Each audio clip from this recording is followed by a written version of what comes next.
For some of you who are new, you probably may not be super familiar with Robert's Rules of Order and Parliamentary Procedure. Reyes, is that showing up okay? Can you all see that? Yeah, beautiful. Okay. So just to give some context for it, the idea behind parliamentary procedure and Robert's Rules of Order is basically to ensure that we have an efficient meeting, right? And that we cover the business and that we maintain civil discourse. It's kind of centered on all of those themes.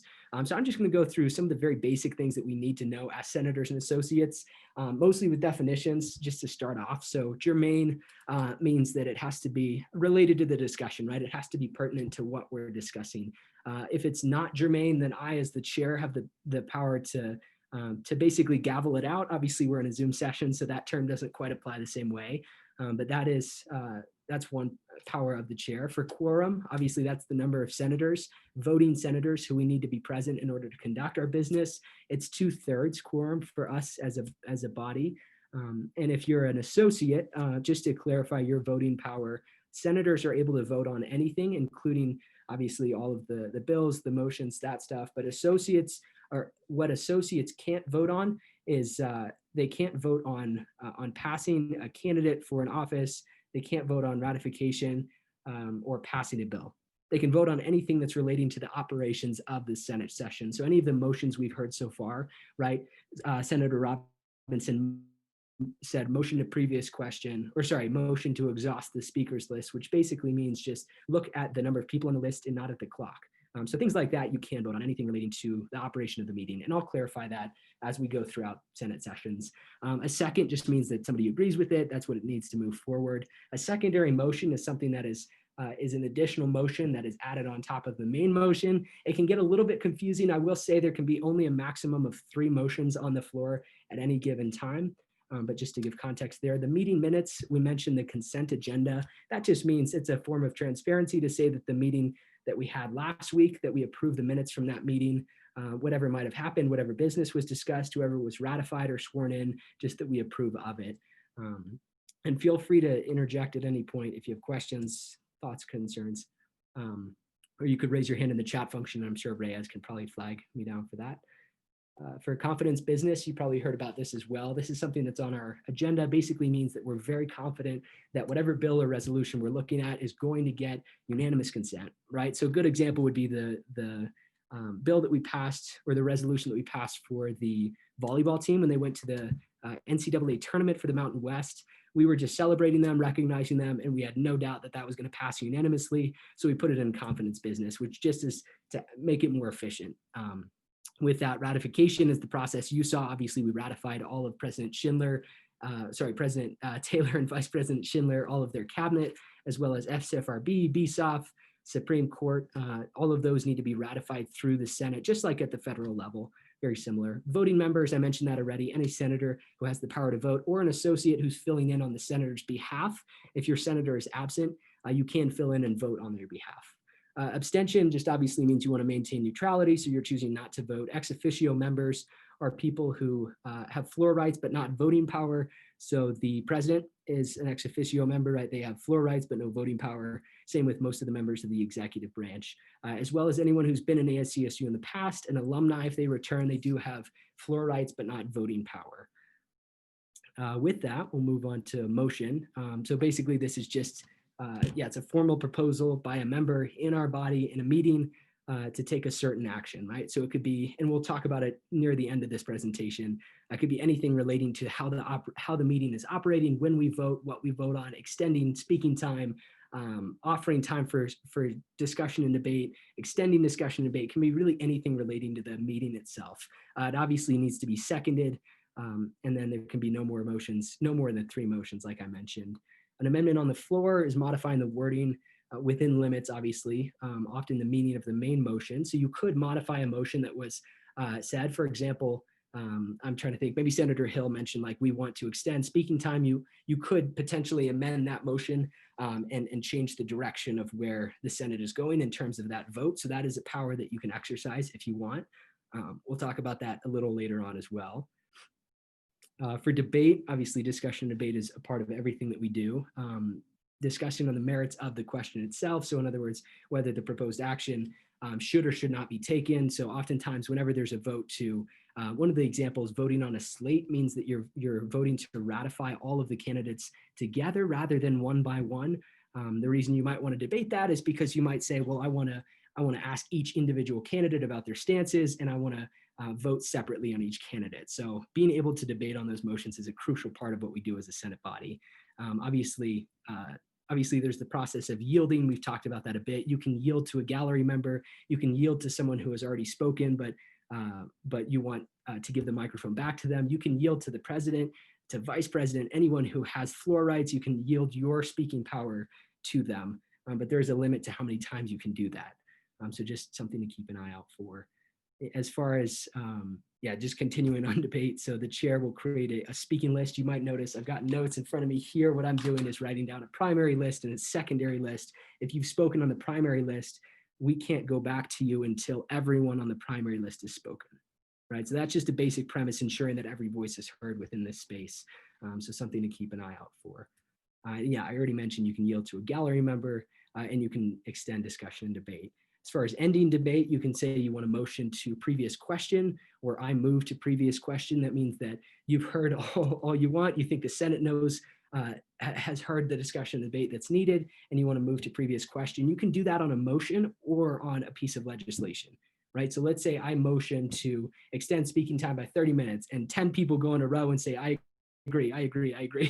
At that point, I could say I motion to previous question. Clearly, we're kind of all in agreement here. And then if that passes, that means we would immediately vote on the motion, or if we were talking about a piece of legislation, we would immediately vote on the legislation. Hopefully this is making sense so far, friends. I know we've got a lot of returning members, but we do have some new members as well. That does require a second to end any debate, and a 2/3 majority is required for that motion to previous question. I'll let that sink for a second and we'll keep moving. So this is a basic premise you're probably all familiar with. No ad hominem attacks, right? Debate the issues, not the person, right? So debate the viewpoints and don't attack the person. So obviously some of the phrases that we should avoid kind of listed out there. No personal attacks. And just remember, like, you're speaking on behalf of someone, right? Just like in the federal government, all of our Congress representatives, all of our senators, they're speaking on behalf of us, our states, right? Same goes for you, right? With your college council, with your SDPS office. So just realize that whenever you're defending a viewpoint, that you're representing your college counselor, your office. So just, speak with intent and speak graciously, and obviously don't attack the person, but feel free to criticize, or not criticize, but to undermine or challenge ideas, right? That's welcome, but just not the person themselves. So that I will be on top of you all for that, just to be cautious in that way. And then point of order, you've heard this a couple times. Senator Nottingham brought it up. Point of order is a question. That means I don't know what's happening with this specifically. Can you clarify what the rules are here, or how we operate for this specific thing? So used to identify when a procedural rule is being broken, or to get, sorry, I mixed those two, my bad. So point of order is to clarify that rules have been broken, right? So you know that we aren't following the rules as a body. You can say point of order and call that out, and then we would adjust if that isn't in fact true, whether you're basing it off of the bylaws or the Constitution or any of our governing documents. Point of information is what Senator Nottingham had. That is a question.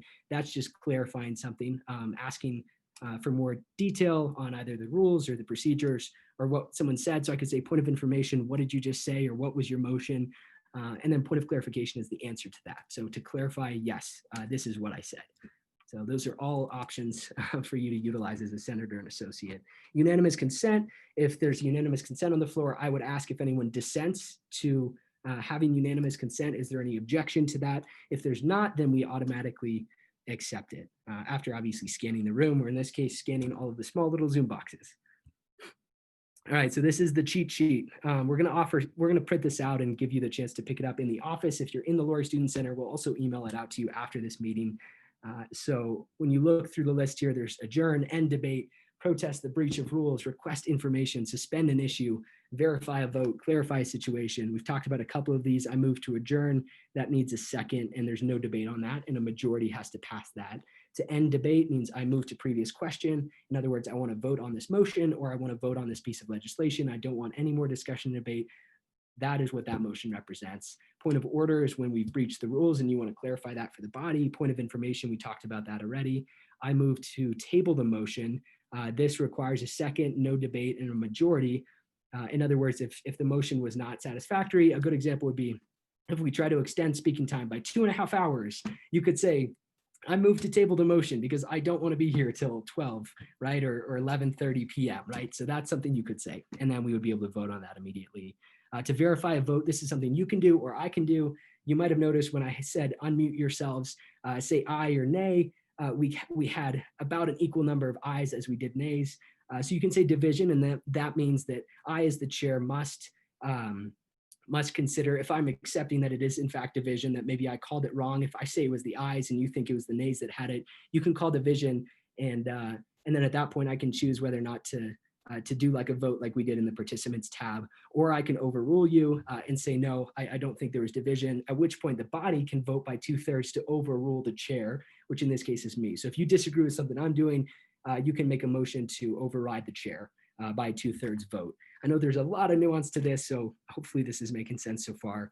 I mentioned clarification already. And then the last two, exhausting the speakers list. I motion to exhaust the speakers list means, like I said, we're no longer going to look at the time. We're just going to look at the speakers list. So let's say we have 5 people on the speakers list. It doesn't matter how much time is on the clock or how much time has elapsed. We're going to get through all 5 speakers, and we can't add anyone additionally after that speakers list has been exhausted. With that, voting on a slate, I mentioned that, right? If you want to put the candidates on a slate, that's just an efficient way to say we trust that the process that was gone through to appoint or to nominate these individuals was satisfactory, and we want to vote all of them through at the same time so we don't take a ton of time out of our meeting. That's another motion you can make. So with that, I'm going to stop share. I know that was a lot. Feel free to raise your hand in the participants tab. I'll just leave the floor open for a moment for any questions. Definitely, Senator Nottingham, I can do that. And I'll make sure to email it out as well. Reyes, could you take a note of that and just remind me after this meeting? Yeah, sounds good, Levitt. We'll make sure to do that. Any other questions relating to the presentation itself? I know it's riveting. It's very exciting stuff. No, but I will be honest, it does help us operate efficiently, and it has a lot of tradition behind it, the idea of parliamentary procedure. And obviously all of our government system is founded on that principle of really parliamentary procedure. And it's a structured way to ensure that every voice is heard. And that's something I recognize as a chair.